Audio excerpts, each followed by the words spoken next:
Hello students, आज हम अपने बहुत ही इंपॉर्टेंट टॉपिक जो कि हमारा वॉशिंग सोडा है उसके साथ हम इस वीडियो की शुरुआत करने जा रहे हैं। ठीक है स्टूडेंट्स, आपने इससे पहले बेकिंग सोडा में भी हमने आपको स्टडी कराया था और ब्लीचिंग पाउडर को भी आप स्टडी कर रखे हैं हमारे वीडियोस के थ्रू। ओके, आज का जो इंपॉर्टेंट टॉपिक है वो है वॉशिंग सोडा का स्टूडेंट्स। और एक चीज मैं आपको बता दूं कि ये बोर्ड का बिल्कुल ही इंपॉर्टेंट क्वेश्चन है और ये इस बोर्ड में 2023 के अंदर ये क्वेश्चन आना है। ये 100% क्लियर है स्टूडेंट्स। आप इस बात को नोट कर लें कि आपके बोर्ड के अंदर स्टूडेंट्स ये वॉशिंग सोडा का क्वेश्चन ही आना है। ये गारंटी है स्टूडेंट्स इस चीज की। इसको इस क्वेश्चन के अप्रूवल मैंने भी दे रखा है सीरियसली स्टूडेंट्स कि ये क्वेश्चन आना ही आना है। ठीक है, अगर हम बात करें स्टूडेंट्स इस टॉपिक के बारे में तो मैंने आपको बताया था सबसे पहले हम आपको जो रेफरेंस देते हैं वो देते हैं एनसीईआरटी का। एनसीईआरटी के अंदर इस वजह से कि कोई ऐसा चैप्टर नहीं है, कोई ऐसा पेज नहीं है जिसके अंदर आपको इंपॉर्टेंट क्वेश्चंस मैं नहीं बताता हूं। चलो इसके अंदर भी आपको इंपॉर्टेंट बता दूं मैं। एक चैप्टर है एसिड्स बेसिस एंड सॉल्ट्स के अंदर सम इंपॉर्टेंट सॉल्ट्स पे। ओके स्टूडेंट्स, आप जब पेज नंबर 31 पे जाएं स्टूडेंट्स तो आपको जो सॉल्ट्स दे रखे हैं वो है एक बेकिंग सोडा का और एक दे रखा है वॉशिंग सोडा का। स्टूडेंट्स क्लियर है? पेज नंबर 31 मैं आपको रेफरेंस हमेशा देता हूं तो क्यों नहीं आज भी आज आपको रेफरेंस दे ही दे रहा हूं मैं कि पेज नंबर 31 के अंदर है। स्टूडेंट्स आपको कोई भी क्वेश्चंस किसी भी तरह से इंपॉर्टेंट अगर चीजें आपको पूछना भी है तो आप हमारे कमेंट बॉक्स में आए और कमेंट सेक्शंस के अंदर आप हमें कमेंट कर सकते हैं। स्टूडेंट्स आप पूछ सकते हैं क्वेश्चंस को। इस क्वेश्चन के अंदर मैं अगर बात करूं पेज नंबर 31 के अंदर स्टूडेंट्स तो ये क्वेश्चन मैं आपको अगेन बता रहा हूं कि बिल्कुल इंपॉर्टेंट क्वेश्चन है। याद कर लीजिए, washing soda washing soda washing soda, ये क्वेश्चन आना ही आना है स्टूडेंट्स। एनसीईआरटी ने अपने एक्सरसाइज के अंदर, अगर मैं रेफरेंस दूं एक्सरसाइज के अंदर पेज नंबर 35 पे क्वेश्चन नंबर 15 के अंदर इसके 2 यूजेस को पूछा है। बस किसके यूजेस को? वॉशिंग सोडा को और बेकिंग सोडा के यूजेस को पूछा है। Right, 2 uses of baking soda and washing soda. ये क्वेश्चन नंबर 15 है पेज नंबर 35 के अंदर। ये मैंने लिखूंगा स्टूडेंट्स, आप पहले भी हम डिस्कस कर चुके हैं इस बात को। क्लियर है? हम वीडियो की स्टार्ट करें अगर तो आपको मैंने बताया था स्टूडेंट्स कि कोई भी अगर इस तरह से अगर आपको इंपॉर्टेंट कंपाउंड्स अगर दे रखे तो आपको सबसे पहले उसका जनरल नेम अगर बात करें तो this is the washing soda. अगर हम बात करें सर इसका केमिकल नेम का तो उससे पहले हम बात करेंगे sir what is the formula of the washing soda. तो फॉर्मूले की अगर बात करें स्टूडेंट्स तो यहां लिखा हुआ है sodium carbonate dot decahydrate. Clear है स्टूडेंट्स? इसका मतलब है कि सर अगर इसका केमिकल नेम की बात करें जो कि फॉर्मूले से हम डिराइव करेंगे तो इसको बोलेंगे हम sodium carbonate, sodium decahydrate. Clear है स्टूडेंट्स? होप कि आपको ये चीज क्लियर हो गया होगा। क्या क्या? इसका जनरल नेम, इसका केमिकल फॉर्मूला एंड इसका केमिकल नेम। होप कि आप इस चीज को समझ गए होंगे स्टूडेंट्स। हमने आपको बताया था कि इसमें सबसे इंपॉर्टेंट जो चीजें होंगी किसी भी सॉल्ट्स के अंदर अगर हम बात करें स्टूडेंट्स तो उसके अंदर आपको मेन जो फोकस होगा वो होगा आपका प्रिपरेशन पे, उसका मैन्युफैक्चरिंग पे। ये बात याद रखिएगा स्टूडेंट्स। उसके बिना ये क्वेश्चंस बिल्कुल अधूरा है और बोर्ड के अंदर का क्वेश्चन है तो इस वजह से आपको बहुत ही आपको स्टेप वाइज आपको चीजों को लिखनी है। स्टूडेंट्स आपको शायद लग रहा होगा कि सर इतने ज्यादा वर्ड्स में आंसर्स हैं, मैं आपको इजी वे में अभी इसका केमिकल रिएक्शंस के थ्रू आपको याद करा सकते हैं स्टूडेंट्स। बस 1 मिनट के अंदर आप इसको रिवाइज कर लीजिएगा, आपको ये पूरी चीजें क्लियर हो जाएंगी। ठीक है स्टूडेंट्स, अब हम बात करें स्टूडेंट्स अगर इसके अंदर का इसका सबसे इंपॉर्टेंट जो टॉपिक है this is manufacturing of washing soda, यानी कि इसका जो प्रोसेस है उसको हम समझेंगे स्टूडेंट्स। तो एक बात आप याद रखें कि इसके अंदर हमें 3 स्टेप को फॉलो करना है। ठीक है स्टूडेंट्स, मैंने आपको बताया था जो फर्स्ट स्टेप के अंदर हमने जब स्टडी कर रहे थे स्टूडेंट्स बेकिंग सोडा को तो मैं आपको बताया था स्टूडेंट्स कि वहां पे जो प्रिपरेशन ऑफ बेकिंग सोडा है उसको by the process of Solvay process और अमोनिया सोडा प्रोसेस के थ्रू ही हम बनाते हैं। इसका मतलब है कि सर पहले स्टेप में चाहे हम वॉशिंग सोडा को ही स्टडी क्यों नहीं कर रहे हो, सबसे पहले स्टेप में जो स्टूडेंट्स बनेगा वो बनेगा आपको बेकिंग सोडा का फॉर्मेशन होगा। ये बात आप बिल्कुल क्लियर याद रखें। यानी कि जो स्टेप 1 है ये प्रोसेस कॉमन है आपको बेकिंग सोडा के अंदर भी और वॉशिंग सोडा के अंदर भी स्टूडेंट्स। ये बात होप कि आपको क्लियर हो गई होगी। तो हम बात करते हैं इसके फर्स्ट स्टेप की। अब जब आपको पता है कि सर फर्स्ट स्टेप मींस चाहे वो मैन्युफैक्चरिंग ऑफ वॉशिंग सोडा हो या बेकिंग सोडा हो, फर्स्ट प्रोसेस का नाम है अमोनिया सोडा प्रोसेस, यानी कि सोलवेज प्रोसेस को। ओके स्टूडेंट्स, ये दोनों के लिए कॉमन है। इस वजह से अगर हम बात करें ये वर्ड्स के अंदर क्या लिखा है, तो स्टूडेंट्स उससे पहले आप आए इसका रिएक्शन को समझें। जब आप रिएक्शन समझ जाएंगे स्टूडेंट्स, तो आपको ये वर्ड्स में लिखना बिल्कुल ईजी हो जाएगा। जैसे स्टूडेंट मैंने आपको बताया था कि सर अगर हम एक वर्ड था ब्राइन का, ब्राइन सॉल्यूशन, ये वर्ड कॉस्टिक सोडा के अंदर भी यूज हुआ था। ओके स्टूडेंट्स, और ये ब्राइन सॉल्यूशन हमने पहले भी डिस्कस कर रखा है सोलवेज प्रोसेस में ही, इसके अंदर जो आप जब हम बेकिंग सोडा को स्टडी कर रहे थे। क्लियर है स्टूडेंट्स? अगर हम बात करें यहाँ इस वर्ड्स पे नहीं जाए, आप क्लियरली हमारा जो केमिकल रिएक्शंस हैं इसको समझें स्टूडेंट्स, आप इसको इजी वे में लिख पाएंगे। अगर हम बात करें तो सबसे पहले आपको बताया था ब्राइन सॉल्यूशन, मतलब सिंपल सी बात है स्टूडेंट्स कि ब्राइन सॉल्यूशन का मतलब ही हमने बताया था कि सर NaCl जो कॉमन सॉल्ट है प्लस H2O, इसके अंदर तो कोई दिक्कत नहीं है students, this is called brine, simple सी बात है। लेकिन इसके अंदर स्टूडेंट्स हमने आपको बताया था कि सर इसके अंदर आपको अमोनिया गैस और कार्बन डाइऑक्साइड गैस को भी पास कराना है। क्लियर है स्टूडेंट्स? तो इसका मतलब है कि सर हमें कुछ अगर इसके अंदर अगर हम बात करें तो अगर अमोनिया को अगर हम ऐड कर देते हैं तो इस वजह से अमोनिया की वजह से इसका नाम अगर हम लिख दें सर कि अमोनिकल ब्राइन सॉल्यूशन, हम इसका नाम क्या बोल सकते हैं students? This is ammoniacal brine solution. Hope कि आपको क्लियर हो गया होगा स्टूडेंट्स कि why this is called ammoniacal brine solution. Brine solution का मींस NaCl एंड H2O। हमने अमोनिया इसमें ऐड कर दिया तो इसका नाम आपने लिख दिया अमोनिकल ब्राइन सॉल्यूशन, ताकि बहुत सारी चीजों को एक वर्ड के अंदर आप लिखना सीखें स्टूडेंट्स। ओके, तो ये सिर्फ वर्ड आपको पूरा एक्सप्लेनेशन में बहुत ही हेल्प करेगा। बता ही चुका हूं स्टूडेंट्स, ये बोर्ड का क्वेश्चन है, इंपॉर्टेंट क्वेश्चन है, आप नोट कर लीजिए। उस दिन आप अफसोस नहीं करेंगे स्टूडेंट्स, मैं बोल रहा हूं जो मेरे थ्रू जो वीडियोस देख रहे हैं उनको ये खास तौर पे आप पॉज कर करके लिखें और प्रैक्टिस करें रिएक्शंस को। होप कि आपको ये बात समझ में आ गई होगी। अब हम अमोनिकल ब्राइन सॉल्यूशन है स्टूडेंट्स, इसमें हम क्या करते हैं, सिंपल सी बात है, इसके अंदर हम कार्बन डाइऑक्साइड को पास करा दे रहे हैं, बस इतना ही करते हैं स्टूडेंट्स।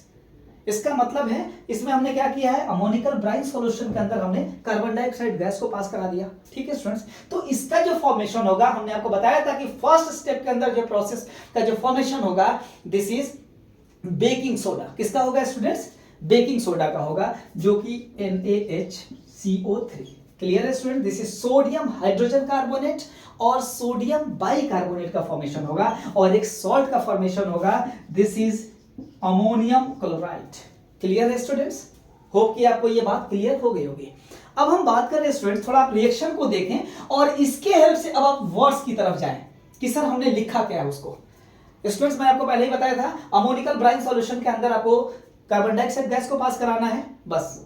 उसके बाद आपको क्या फॉर्मेशन होगा, आपको फॉर्मेशन होगा बेकिंग सोडा का एंड एक सॉल्ट अमोनियम क्लोराइड का। हम अब ऊपर की तरफ आप पढ़िए स्टूडेंट्स, लिखा है कि when ammoniacal brine solution is passed through carbon dioxide gas it produces sodium bicarbonate means baking soda and ammonium chloride. Hope कि आपको स्टूडेंट्स ये जो स्टेप है वो क्लियर हो गया होगा। Clear students? आप इस चीज को बार बार प्रैक्टिस करें।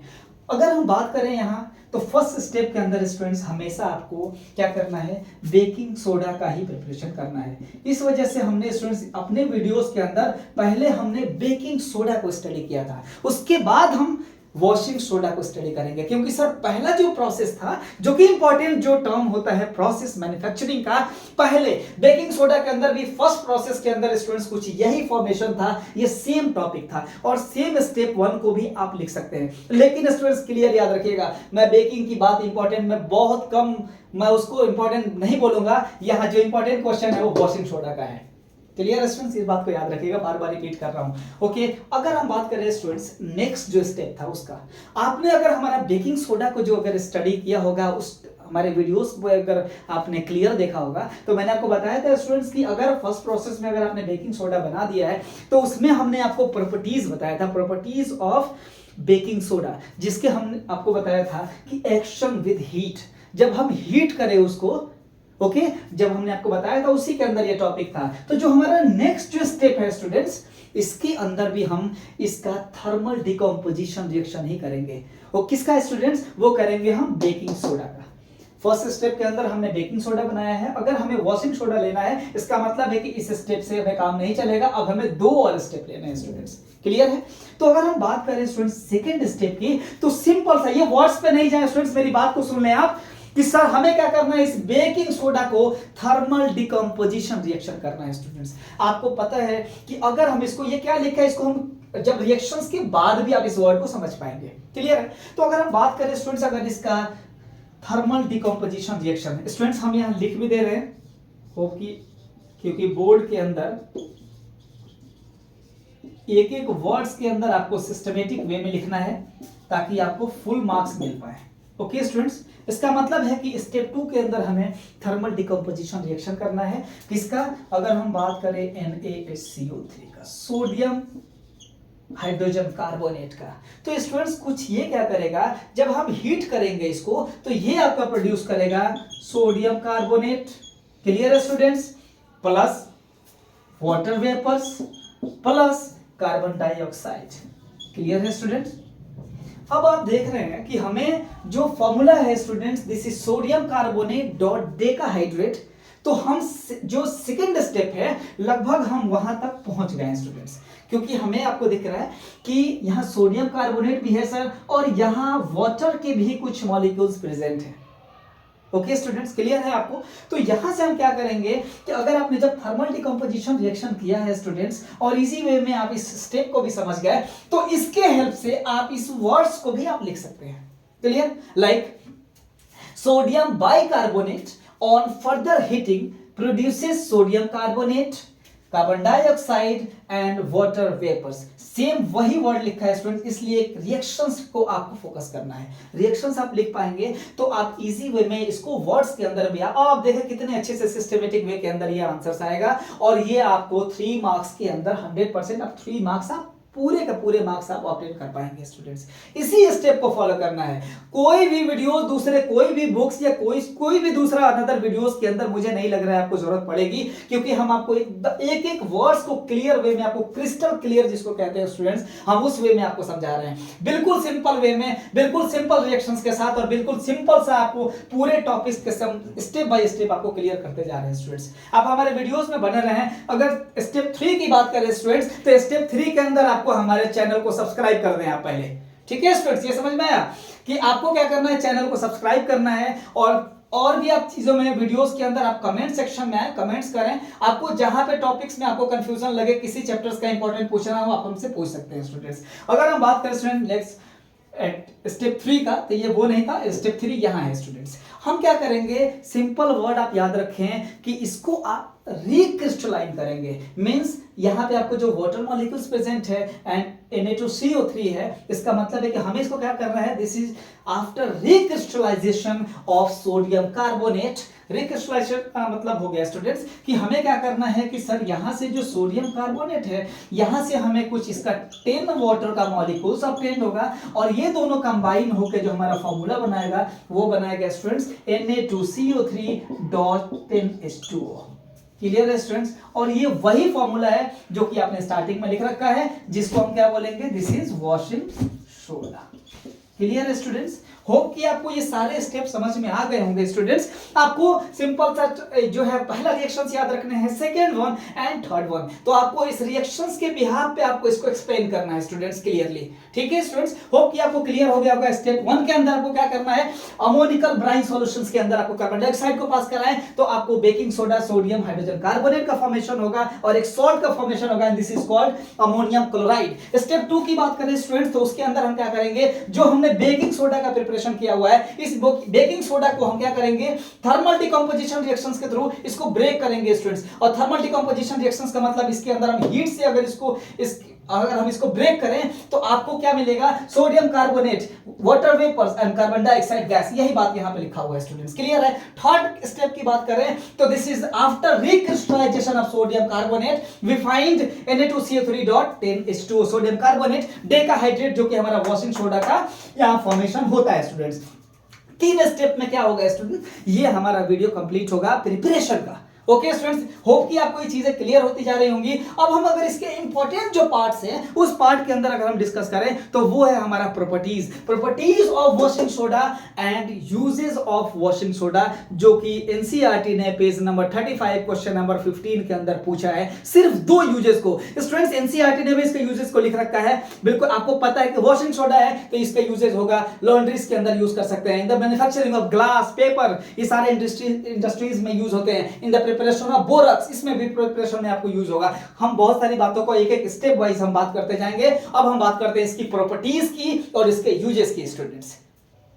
स्टूडेंट्स अब हम बात करते हैं इसकी प्रॉपर्टीज ऑफ वॉशिंग सोडा की, जो कि इंपॉर्टेंट सेगमेंट है स्टूडेंट्स। ये भी क्वेश्चन आ सकता है बोर्ड के अंदर। हमने अभी आपको इंपॉर्टेंट जो बताया था वो था वॉशिंग सोडा का जनरल नेम, उसका केमिकल फॉर्मूला एंड उसका केमिकल नेम। नेक्स्ट जो था वो था हमारा manufacturing of washing soda and next segment is this is properties of washing soda and सबसे लास्ट जो होता है वो होता है यूजेस ऑफ वॉशिंग सोडा। इसका मतलब है स्टूडेंट्स ये सारे सेक्शन इंपॉर्टेंट हैं। हमारे वीडियोस के अंदर आपको सारे इंपॉर्टेंट एक सॉल्ट्स हो कोई भी कंपाउंड्स हो इससे रिलेटेड आपको पूरे इंफॉर्मेशन आपको इसके अंदर मिलेंगे स्टूडेंट्स। एनसीईआरटी के अंदर भी अगर हम बात करें तो स्टूडेंट्स वो सिर्फ उसके फॉर्मूले को लिखकर और उसका यूजेस को लिख के भी एनसीईआरटी ने वहां स्टॉप कर दिया है। लेकिन आप हमारे वीडियोस के अंदर देखिए, हमने आपको एक एक इंफॉर्मेशन आपको स्टेप वाइज हमने बता रखा है स्टूडेंट्स। क्लियर है? होप कि आप हमारे वीडियोस में ऐसे ही बने रहेंगे। और स्टूडेंट्स अगर हम बात करें प्रॉपर्टीज का तो इसके अंदर के जो सबसे इंपॉर्टेंट जो वर्ड्स आपको लिखना है प्रॉपर्टीज के, first properties, this is a white crystalline solid and containing 10 water molecules of crystallization. Okay students, एक टर्म आता है water of crystallization। Important question हो सकता है 1 मार्क का, याद रखिएगा स्टूडेंट्स, ये टॉपिक को रिपीट करता है, बोर्ड भी पूछता है 1 मार्क्स के अंदर। आपको पता है स्टूडेंट्स इसके फॉर्मूले में आपको क्लियर दिख रहा होगा कि this is sodium carbonate dot decahydrate. ये जो 10 जो मॉलिक्यूल्स ऑफ वाटर है इसके ही हम बात कर रहे हैं स्टूडेंट्स। तो इसका मतलब है कि यहाँ इजी वे में आप लिख सकते हैं कि sir it is a white crystalline solid and containing 10 water molecules of crystallisation. जो वाटर का मॉलिक्यूल्स इसके अंदर जो प्रेजेंट है इसीलिए इसको हम क्या बोलेंगे, this is called 10 water molecules of crystallisation. Again students अगर हम बात करें इसका सेकेंड पॉइंट जो अगर बात करें when exposed to air, okay students, यानी कि एक्शन ऑफ एयर। तो याद रखिए स्टूडेंट्स, अगर हम इसको दिस वॉशिंग सोडा को when washing soda is exposed to air it loses the water crystallization। Clear है स्टूडेंट्स? आप देख सकते हैं यहां से जो आपका 10H2O था एक्सपोज टू एयर के बाद आपको 9H2O आपका क्या हुआ है, ये आपको लूज कर दिया है, आपको 9H2O और सिर्फ यहाँ पे कितना बचा हुआ है, this is Na2CO3 and dot H2O बचा है। इस वजह से स्टूडेंट्स यहाँ से आपको ये आपको टर्म समझ में आ गया होगा कि क्यों इसको वर्ड्स में लिखा गया है कि it loses its water of crystallisation when exposed to air.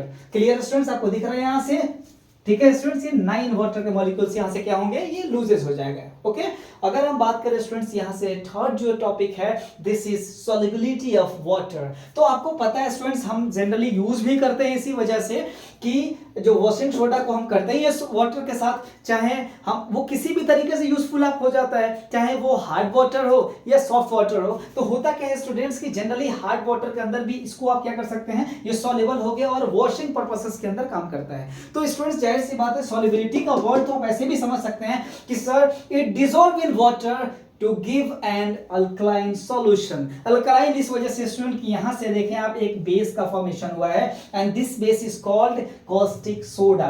Clear है स्टूडेंट्स? इसको क्या बोलते हैं हम, दिस इज कॉस्टिक सोडा। ये आपको पढ़ना भी था, मैंने आपको बताया था स्टार्टिंग में ही सब इंपॉर्टेंट सॉल्ट्स के अंदर कॉस्टिक सोडा सबसे पहले जो आपका NaCl है कॉमन सॉल्ट, उसके बाद आपका कॉस्टिक सोडा है। क्लियर है स्टूडेंट्स? तो ये वही है, एक बेस अल्कलाइन सॉल्यूशंस का होगा, यानी कि लिखा हुआ है क्लियर कि it dissolve in water to give an alkaline solution and it gives caustic soda and carbonic acid H2CO3। Hope कि आपको ये वर्ड समझ में आ जाएगा स्टूडेंट्स। आप प्रैक्टिस करें इसको, एक एक वर्ड को आप क्लियर वे में आप लिखते जाएं स्टूडेंट्स, ठीक है। अगर हम बात करें स्टूडेंट्स अगर हीट का, तो एक्शन ऑफ हीट क्या होगा स्टूडेंट्स, ये आपको क्लियर यहां समझ में आ जाएगा। एक बात याद रखिए स्टूडेंट्स कि अगर इसका हीट का मतलब अगर हम थर्मल डिकम्पोजिशन रिएक्शन अगर करें किसका, इसके अंदर Na2CO3 का, तो इसका थर्मल डिकम्पोजिशन पॉसिबल ही नहीं है स्टूडेंट्स। इस वजह से ये क्लियर लिखा है कि it do not compose on heating, हो ही नहीं सकता है।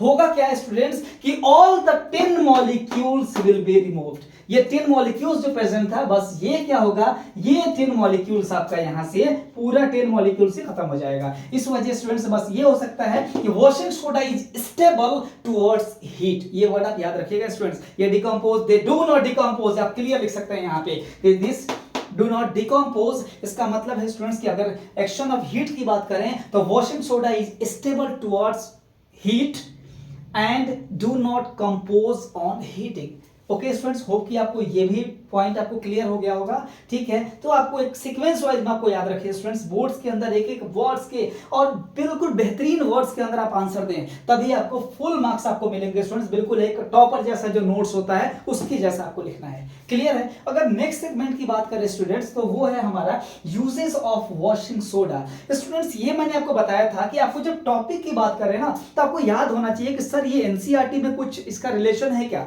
अगर बात करें तो ये टॉपिक तो एनसीईआरटी का है, क्लियर है, लेकिन स्टूडेंट्स इससे रिलेटेड जो क्वेश्चन है मैं आपको बताया था स्टूडेंट्स कि ये पेज नंबर 35 पे है एंड क्वेश्चन नंबर 15 लिखा है स्टूडेंट्स कि सर आपको क्या करना है, give 2 examples of washing soda and baking soda.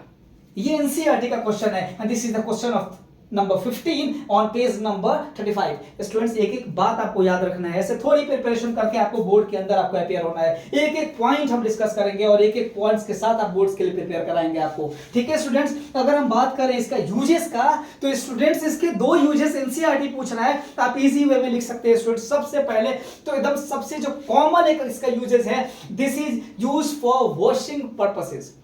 ये बहुत ही कॉमन वो जो यूज है जो कि सारे बच्चे ये जानते हैं कि sir it is use for washing purposes and in laundry works. Clear है स्टूडेंट्स, ये तो होप कि आपको बहुत ही कॉमन टॉपिक है।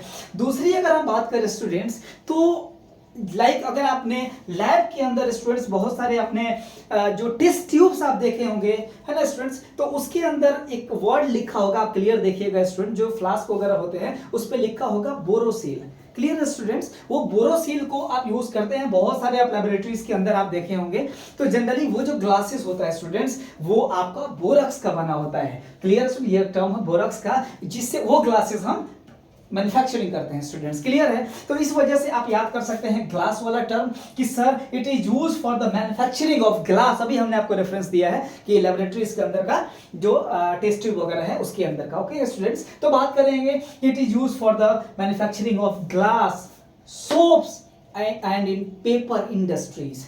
क्लियर स्टूडेंट्स, 2-3 पॉइंट्स आपको यहीं से याद हो गए। Next one, and it is used in the manufacturing of many important chemicals like caustic soda. Clear है, एंड आप ऐड कर सकते हैं एंड बोरक्स। क्लियर है स्टूडेंट्स, तो होप कि आपको ये कुछ पॉइंट्स ऐसे याद है कि जैसे आपको सबसे पहले sir it is used in the washing purposes and it is used in the manufacturing of glass, soap, paper industries and of many of the chemicals such as caustic soda and borax. Clear है students, और एक और बहुत ही common आप इसके अगर uses की बात करें, एनसीईआरटी ने एज इट इज इस टर्म को लिखा है कि sir it is use for the removing permanent hardness of water. Clear है स्टूडेंट्स, परमानेंट हार्डनेस का वर्ड एज इट इज ऐसे लिखा है, और जिसको हम क्या बोलते हैं, for the softening hard water. Clear है, जो हार्ड वाटर होता है हमने डिस्कस किया था स्टूडेंट्स। अगर ये हार्ड वाटर की भी बात करें स्टूडेंट्स, आपको याद होना चाहिए कि सर ये टर्म कार्बन कंपाउंड ने डिस्कस किया है हार्ड वाटर के फॉर्म में, जो कि सोप्स एंड डिटर्जेंट के अंदर का टॉपिक है। एनसीईआरटी के अंदर भी अगर क्वेश्चन में जाए तो क्वेश्चन नंबर 10 था स्टूडेंट्स, जो कि हार्ड वाटर का टॉपिक था, जिसके अंदर स्कम का फॉर्मेशन था। स्टूडेंट्स हर टॉपिक से आपको रिलेटेड कर करके आपको सब कुछ पता होना चाहिए। हार्ड वाटर का टॉपिक्स वहां डिस्कस किए थे हम स्कम का फॉर्मेशन में। ओके स्टूडेंट्स, और यहाँ पे इसका यूजेस के अंदर है। होप कि आपको इसके यूजेस, इसकी प्रॉपर्टीज, इसका मैन्युफैक्चरिंग, आपको सारी चीजें क्लियर हो गई होंगी। स्टूडेंट्स मैं अगेन आपको रिपीट कर रहा हूं कि ये जो टॉपिक है washing soda, this is the most important topic. ये क्वेश्चन आएगा ही आएगा, ये 100% इस चीज की गारंटी है स्टूडेंट्स। ओके, हमारे वीडियोस में बने रहें और ऐसे ही आपको सिर्फ इंपॉर्टेंट क्वेश्चंस, आप हमारे वीडियोस को फॉलो करें स्टूडेंट्स। हम आपको टॉपिक्स के साथ काफी ज्यादा रिसर्च के बाद हम आपको एक एक टॉपिक्स पे डिस्कस करते हैं स्टूडेंट्स। ये वो क्वेश्चंस हैं जो बोर्ड के अंदर आने हैं, आप हमारे सी वीडियोस को फॉलो करें। ये इतना सारे वीडियोस, आप सारे क्वेश्चंस को याद रखें स्टूडेंट्स, ये बोर्ड में आने हैं। 4 मार्च के दिन आप याद रखिएगा स्टूडेंट्स, 4 मार्च 2023 के अंदर जो साइंस का पेपर होगा सीबीएसई का, उसके अंदर ये सारे क्वेश्चंस रिवील होंगे। मैं आपको बता रहा हूं स्टूडेंट्स, ये क्वेश्चन आएंगे, उसी अकॉर्डिंग आप प्रिपरेशन करें। होप कि फिर स्टूडेंट्स हम मिलते हैं और भी नेक्स्ट वीडियोस के अंदर, नेक्स्ट इंपॉर्टेंट क्वेश्चंस के अंदर। जब तक जय हिंद।